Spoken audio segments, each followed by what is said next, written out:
마가복음 특강을 저희는 진행하고 있는데요. 오늘 5번째 시간에 이렇게 참여해 주셔서 감사합니다. 아파트는 저번에 목사님 설교하신 것, 수요일 설교하신 것 복습하는 거고요. 그리고 B 파트는 오늘은 3장에 대한 질문들을 준비해 왔습니다. 시작하겠습니다. 나를 따라오너라 내가 너희로 땡땡을 낚는 어부가 되게 하리라. 마가복음 1장에서 예수님께서 당신이 택하신 제자들을 부르실 때 그들의 직업이 어부였기 때문에 이렇게 표현하셨습니다. 내가 너희로 무엇을 낚는 어부가 되게 하리라 라고 말씀하셨을까요? 사람을 낚는 어부가 되게 하리라 말씀하셨습니다. 이 말씀은 나 자신만을 위해서 고기를 잡던 삶에서 벗어나라고 하신 거고요. 물고기 억수로 많이 잡아서 부자 되는 인생이 아니라 사람을 낚는 어부로 부르셨습니다. 다음 주십시오. 그러면 이 자리에 있는 분들은 어찌됐든지 복음을 듣고 예수님을 따르겠다라고 주의 백성이 되겠다고 교회에 나오신 분들이니까 그러면 누군가로부터 복음을 전해 들으신 거예요. 그래서 이 자리에 있는 분은 반드시 있어요. 나를 낚아주신 분이 반드시 계시는 거죠. 잘 생각해 보셔야 돼요. 나에게 복음을 전해 주신 분이 누구였나? 부모님일 수도 있고요. 저 같은 경우는 학교 선생님이셨고요. 가족일 수도 있고 자녀일 수도 있는데 좌우간 분명히 나를 낚아주신 분이 분명히 계시고 나에게 복음을 전해주신 분이 계신다. 혹은 이럴 수도 있겠죠. 나는 아무도 나에게 복음 안 전해줬는데 내가 정말 교회가 궁금하고 예수님 궁금해서 난 내 발로 교회로 걸어왔어. 그런 분도 계실 수 있다라고 생각합니다. 하지만 우리가 이렇게 복음을 전하고 사람을 낚으려고 하는 이유가 있는데요. 그 이유가 전 슬라이드 주십시오. 그 이유는 나 자신부터 누군가 나에게 복음을 전해주지 않았다면 나를 낚지 않으셨다면 내가 지옥불로 달려가는 인생이었기 때문에 죽음에서부터 심판에서부터 벗어나게 하시려고 나에게 복음을 전해주신 겁니다. 그래서 이 자리에 있으신 분들은 나에게 복음을 전해주신 분을 한 번쯤 생각해 보시고 혹은 그분에게 감사를 표현하시면 좋겠고요. 또 내가 누구에게 복음을 전하지 못하고 있는가, 낚지 못하고 있는가 생각해 보시면 좋겠습니다. 다음 보십시오. 부름받은 제자들은 아버지 세베대와 꿈꾼들을 함께 버려두고 예수님을 따라갔습니다. 그러면 이들이 버려둔 게 있죠. 아버지, 회사 동료, 잡은 물고기, 지금까지 어부로서 쌓아왔던 경력이나 기반, 경험치 다 버렸다는 말인데요. 이 말의 의미는 무엇일까요? 답은 하나인데요. 1번 사업하지 마라, 2번 농사하지 마라, 3번 파송하지 마라, 4번 어부되지 마라. 아니다. 이것은 우선순위의 문제이다. 답은 무엇입니까? 우선순위의 문제입니다. 다음 주십시오. 예수님께서 제자들을 부르셨고 제자들은 잘 나가던 사업을 그리고 가족을 버려두고 우선순위로 예수님을 따랐습니다. 예수님께서는 예수님을 따라온 당신의 제자들을 정말로 사람 낚는 어부로 만드시려고 훈련시키려고 이제 훈련을 시작하셨는데 제일 먼저 데리고 가서 교육을 시작하신 곳이 있습니다. 어디일까요? 1번 말씀을 가르치시는 회당, 2번 귀신을 쫓아내고 병을 낫게 하는 병원, 3번 화려한 성전. 어디였을까요? 말씀을 가르치는 회당이었습니다. 마가복음 1장 27절에 죄인들을 구원하기 위하여 귀신들을 떨게 하는 무엇인가가 있었습니다. 예수님께서 이걸 가지고 귀신들을 떨게 하시고 죄인을 구원하셨는데요. 이것은 무엇입니까? 1번 권위 있는 말씀의 복음, 2번 인간의 지식, 3번 인간의 사상, 4번 세상의 상식. 무엇일까요? 권위 있는 말씀 복음입니다. 다음 주십시오. 시몬의 장모가 열병에 걸렸을 때 사람들은 어떻게 행동했을까요? 1번 망제도사를 부를 돈을 모았다. 2번 예수님께서 여짜왔다. 즉 예수님께서 문제를 말하고 도움을 구했다. 무엇인가요? 예, 저희가 어떤 상황이 있든지 예수님께 아뢰고 예수님께 기도하고 예수님께 나아가는 방식이 필요합니다. 열병이 나은 시몬의 장모는 그 뒤로 무슨 일을 했나요? 1번 배고파서 밥 먹었다. 2번 열로 땀이 많이 났으니까 목욕하러 갔다. 3번 그동안 일 못한 거 농사지러 갔다. 4번 주님과 제자들의 수종을 들었다. 무엇입니까?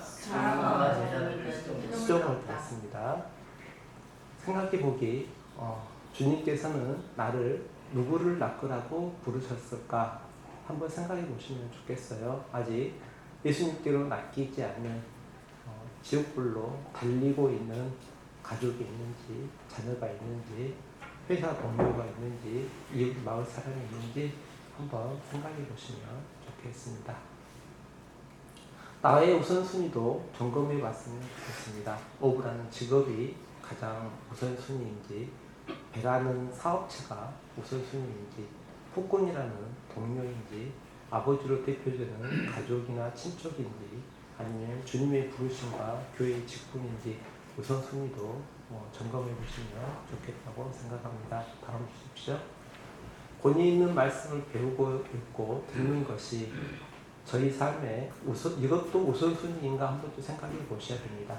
일주일간 내가 권위 있는 말씀, 복음을 듣고 있는 시간이 얼마나 되는지, 말씀을 듣는 시간은 얼마나 되는지, 설교를 듣고 반복해서 생각하는 시간은 얼마나 되는지, 이것도 나의 우선순위가 무엇인지 생각해 보시면 좋겠습니다. 자, 또 하나 생각해 볼 문제는 나에게 있는 모든 문제를 하나님 앞에 나아가 무엇으로 아뢰 수 있다면 문제들은 오히려 복이 될 수도 있습니다. 무엇이죠? 기도로 아뢰 수 있다면 복이 될 수 있습니다. 자, 마가복음 3장 보겠습니다. 보십시오. 예수님은 무엇하려? 마가복음 3장 1절부터 6절까지의 질문입니다. 안식이라도 사람을 위한 일이라면 선을 행함이고요. 인자는 안식일의 주입니다. 예수님을 그런데 안식일에 사역을 하시는 예수님을 세상은 무엇하려고 무엇했습니다. 고발하려고 주시했습니다. 자, 교회에 나오실 때도 시선이 다릅니다.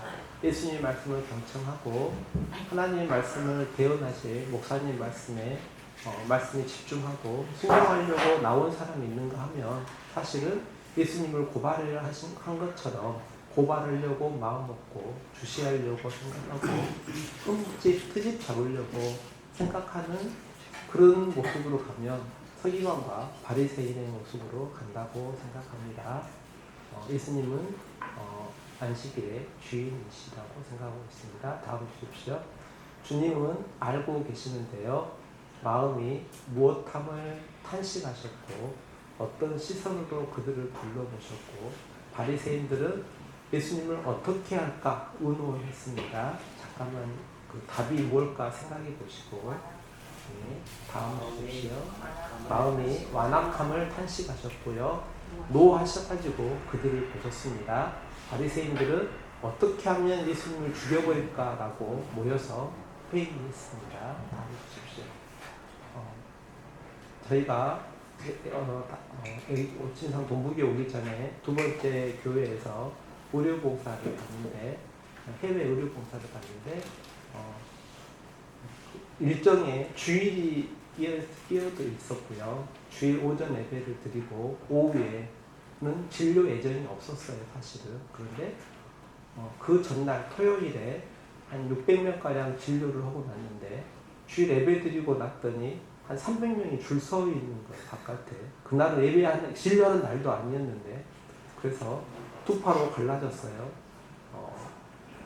주일에 우리는 일정대로 이제 교회 안에서 일정 행사하자라는 분들이 있었고 주일이니까 진료하려고 하면 안 된다라고 말씀하시는 분도 있었고 또 어떤 분들은 진료를 하자 이렇게 말씀하시는 분도 있었어요. 그래서 제가 팀 책임자였기 때문에 제가 내린 결정은 이거였습니다.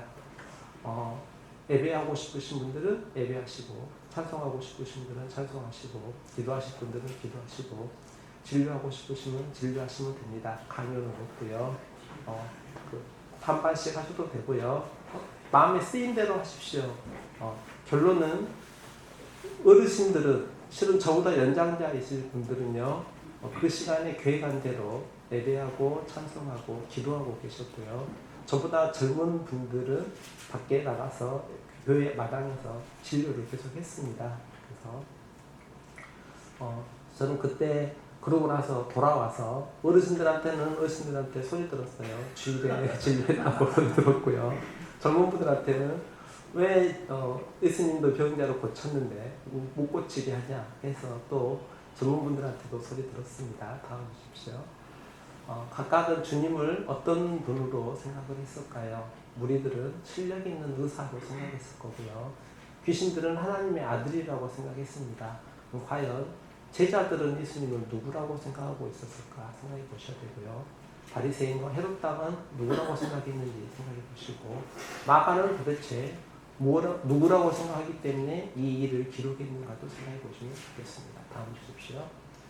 주님이 주신 별명을 붙여주셨습니다. 12를 세우시고 시몬에게는 땡땡땡이라는 이름을 더하여 주셨고 별명을 붙여주신 거예요. 야고보와 야고보 형제 요한이 있는데 이 두 개는 요한에게 곧 땡땡의 아들이라는 별명을 붙여주셨습니다. 시몬에게는 베드로라는 이름을 더하셨고 요한에게는 우레의 아들이라는 별명을 더하셨는데, 우레의 아들이라는 말은, 우레는 번개를 말하죠. 천둥 번개를 말하니까 요한이 이때는 성품이 무척 급하고 과격하셨는지 모르겠습니다. 그런데 요한복음과 요한계시록을 쓸 때 요한 사도를 놓고 보면 완전히 성품이 다릅니다. 그래서 지금의 저의 성품이 어떠더라도 시간이 지나고 주님께서 다듬어 주시면 요한 사도처럼 성질 급한 천둥의 번개 우레의 아들 이런 별명일지라도 바뀔 수 있지 않을까 생각이 듭니다. 다음 주십시오. 하지만 별명을 주셨다는 말씀은 주님은 제자들의 성격을 잘 알고 계셨다는 뜻이고요. 베드로와 야고보, 요한에게 별명을 주신 것은 단순히 놀리려고 별명을 주신 게 아니라 그의 앞으로 있을 독특한 사역들을 위해서 그의 성품들 이것들을 교정하려고 주지 않았을까 생각합니다.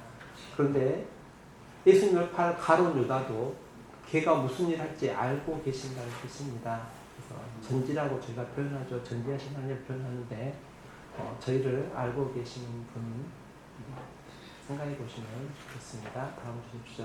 유다는 주님은 당신의 운명도 알고 계셨고요. 제자들의 훗날의 미래의 일들도 알고 계셨습니다. 그런 주님께서 나는 모르실까? 그런 생각을 해보게 됩니다. 다음 주십시오. 예수님의 친족들이 듣고 그를 붙들러 나오니 이는 그가 땡땡땡이라고 생각했기 때문입니다. 예수님의 친족은 예수님을 뭐라고 생각했느냐는 거죠. 1번 왕이라고 생각했을까요? 아니면 선지자라고 생각했을까요? 3번 뭐라고 생각했을지 다음 주십시오. 네, 미쳤다고 생각했습니다. 다음 주십시오. 예수님이 예루살렘에서 내린 서기관들은 예수님의 가족들은 친족들은 예수님 미쳤다고 생각했고요.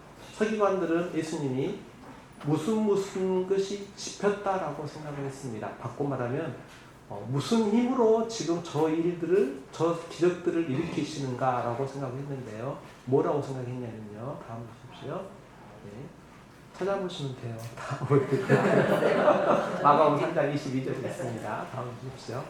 서기관들은 스스로를 진리와 율법의 전통성을 지키는 수호자라고 생각했습니다. 그런데 진리신 주님을 죽이는 자들이 되었죠. 이게 엄청난 역설입니다. 저희가 교회에 속하고 교회 안에 있고 교회를 위하고 예수님을 위한다고 생각하고 살아오고 있는데 나중에 평가가, 특히 예수님의 평가가 너희들이 오히려 교회에 해가 되고 교회를 파괴하는 자들의 역할을 했다 이렇게 얘기하시면 이거 엄청난 충격이겠죠. 서기관들의 모습이 저희에게는 없는가 생각해 봐야 됩니다. 다음 주십시오. 현대 서기관들은 누구일까요? 죄송합니다. 목사님, 이 자리에 있는 최장로, 권사님, 집사님 이런 분들이 오히려 진리를 대적하고 교회를 대적하고 예수님의 몸된 교회를 욕되게 하는 현대 서기관들을 가능성이 있습니다. 그런데 분명히 이 자리에 모여있는 저희들은 예수님을 위한다라고 모인 거예요, 지금. 그런데 왜 이렇게 잘못 갈까? 말씀을 몰라서일 수도 있고요. 탐심 때문에 그럴 수도 있습니다. 그래서 말씀을 몰라서 일어나는 일들은 저희들이 막아보려고 막아본 특강도 하고 성경 사경회도 하고 합니다. 다음 주십시오. 용서받지 못하는 죄가 있습니다. 누구든지 성령님을 모독하는 자는 영원히 사하심을 얻지 못하다. 그러면 용서받지 못하는 죄, 영원히 사하심을 얻지 못하는 죄가 구체적으로 무엇일까 생각해 보셔야 됩니다. 다음 주십시오. 성령님을 모독하는 죄는 사하심을 얻지 못하는 다음 주십시오. 성령을 모독하는 자는 성령님의 역사를 거역하고 회개를 거부하는 자입니다. 지금 성경을 읽어가고 있는 과정이니까 이 과정 앞뒤를 살펴보면 지금 예수님의 가족이라고 하는 사람들이 예수님을 미쳤다고 하는 것이 어떤 의미로는 성령 해방죄가 되고요. 서기관들이 예수님이 귀신 들려가지고 좀 저것한다 이런 식으로 비난하는 것이 성령 해방죄. 그러니까 교리적으로 답을 하는 게 아니라 성경을 읽어가는 과정에서는 전후 문맥으로 답을 찾아야 되기 때문에 다음 주십시오. 하나님의 능력의 역사를 보고도 서기관들은 회개하기는커녕 비난하고 있기 때문에 그들이 성령의 역사를 해방하고 있는 결과가 되고 결국 읽어가는 과정에서는 성령 모독죄, 성령 해방죄는 서기관들의 일이 되고 가족들이 일이 됩니다. 다음 주십시오. 그러면 내 자신이 성령 모독죄를 범하고 있지 않는지는 돌아봐야 됩니다. 다음 주십시오. 자, 누가 예수님의 친족일까요? 누구든지 하나님의 뜻대로 행하는 자가 형제요, 자매요, 어머니. 자, 엄청 그냥 넘어갈 수 없는 말씀이에요. 다음 봅시다. 하나님의 뜻대로 행하는 자가 내 형제요, 자매요, 어머니라. 이 말씀을 하시면서 예수님이 누군가를 둘러보시면서 말씀하셨거든요. 누구를 보셨냐? 그 자리에 앉아있는 사람들을 보고 이들이 나의 형제요, 자매요, 어머니라고 하셨어요. 지금 예수님의 친어머니 마리아와 예수님의 마리아가 낳은 자녀들은 지금 어디에 있냐면요. 다음 주십시오. 예수의 어머니와 동생들은 지금 밖에서 났어요. 그리고 예수님께서 그들은 내 가족이 아니야 라고 좀 얘기하고 계시는 거예요. 이거 말도 안 되죠. 만약에 여기에서 제가 얘기를 하고 있다던가 목사님이 여기서 말씀을 전하고 있는데 목사님의 어머니나 가족이 왔어요. 교회 밖에 있어요. 그래가지고 밖에 목사님 어머니 왔어요. 목사님 어머니가 왔어요. 동생들이 왔어요. 이렇게 얘기하고 있는데 이 자리에서 무슨 말 하고 있는 거냐면 밖에 있는 사람들이 내 형제가 아니고 내 어머니가 아니고 이 자리에서 하나님의 뜻을 행하는 사람이 내 형제입니다. 내 어머니입니다. 내 자매입니다. 얘기하는 거예요. 밖에 있는 사람들은요. 그래서 이 말씀은 정말 고민해 봐야 돼요. 내가 정말로 예수님 안에 있는지 아니면 교회 밖에 있는지 잘 생각해 보셔야 되고요. 다음 주십시오. 마지막인가요? 이 전서 있을까요? 주십시오. 저희가 예수 그리스도를 믿는 순간에 예수님의 가족 공동체에 들어오게 됩니다. 그러면 그래서 교회에서 나이 차이가 있음에도 불구하고 형제님, 자매님이라고 불러요. 앞에 있는 자매가 분명히 육신적으로는 엄마 아빠가 다르지만 자매님이라고 부르죠. 이것은 교회 공동체 안에 한 가족이 됐다는 뜻이에요. 제자들을 부르실 때 제자들은 분명히 우선순위로 가족들도 버려두고 쫓았어요. 그러면 그 우선순위에 더 빨라진 게 뭐냐면 앞선 게 뭐냐면 교회 공동체가 돼요. 교회 공동체가 되기 때문에 교회 공동체 안에서 주님의 뜻대로 행하는 사람이 주님의 진정한 가족이다라고 불릴 수 있는 거예요. 그러면 주께서 사람 낚는 어부로 부르셨다는 말은 사람 낚는 사람을 지옥불로 달려가고 있는 영혼들을 그분들에게 복음을 전해서 교회 안으로 불러서 가족으로 만들겠다라는 것이에요. 이 개념을 이해를 못하면 그냥 주일에 교회에 그냥 거쳤다가 가는 잘못된 생활을 하게 된다고 생각하시면 돼요. 그래서 저 구절을 생각할 때마다 나는 주님의 진정한 가족이라고 불릴 수 있는가 생각해 보시면 좋겠고요. 띄워졌나요? 네, 지금 저희 네이버 카페 잠깐 멈춰주세요. 네. 네이버 카페에 제가 그 마가복음 집에서 이제 혼자 읽어 나갈 때 읽기가 좀 쉽지 않죠. 그래서 여기 그 네이버 카페가 저희 교회 카페에다가 이거 링크를 걸어놨어요. 들어가시면 이것을 클릭하게 되면 먼저 이게 틀어져요. 한번 틀어보시면. 하나님의 아들 예수 그리스도의 복음의 시작이야. 선지자 이사야에 그래. 보라, 내가 내 사자를 내 앞에 보내노니 그가 내 길을 준비하리라. 광야에 외치는 자의 소리가 있으리되 너희는 주의 길을 준비하라. 이것이 한 장씩이 되어 있고요. 한 5분에서 적으면 4분 30초, 길면은 한 6분 정도 있거든요. 그래서 저는 어떤 식으로 좀 읽고 있냐면 한 장을 들어요. 화면도 보고 한 장을 듣고 보고 그 다음에 한 장이 끝나면 다시 제가 읽어요. 그러니까 한 장 보고 한 장 읽고 한 장 보고 한 장 읽고 전 이런 식으로 하고 있기 때문에 이제 집에서 혼자 읽어 나가시기가 어려우시면 이렇게 하시고요. 저 출퇴근할 때도 차에서 항상 이거 틀어놓고 그리고 출퇴근해요. 그러면 운전하면서 계속 듣는 거예요. 그래서 다 들으려고 그러면 1시간 정도 걸리거든요. 근데 읽고 듣고 이렇게 하는 방식이 있어야 된다라고 생각하면 됩니다. 자, 안식일의 주인이라는 표현을 다시 한번 생각해 보셔야 되는데 저희가 어떤 의미로는 새벽마다 새벽 예배, 기도회나 새벽 예배를 드리신 분도 계시겠는데 저 같은 경우는 새벽 예배를 드릴 시절도 있었는데 지금 못 드리고 있어서 저는 지금 가끔 이런 생각이 들어요. 제가 지금 예수님과 주말 부부하고 있구나라는 생각이 들어요. 일주일간 못 만나고 있다가 주일에 되면은 주님을 만나러 오죠. 그러면 이제 제가 아내랑 사귈 때 이렇게 표현하면 되죠. 일주일간 열심히 일을 해요. 그리고 토요일이 되면 아내를 만나려고 시골에 있는 보건지소에서 광주로 막 운전해서 가겠죠. 그러면 6일간 열심히 일하는 이유가 뭐가 되냐면 아내를 만나려고. 그러니까 저희가 주말 부부라고 가정을 할게요. 주말 부부라 그러면 신부가 주말 부부로 생활하고 있는 신부가 신랑인 예수님을 만나려고 주일에 만나는 그것이 있다 그러면 주일에 이 시간에 오는 것이 얼마나 기쁘고 설레이겠어요.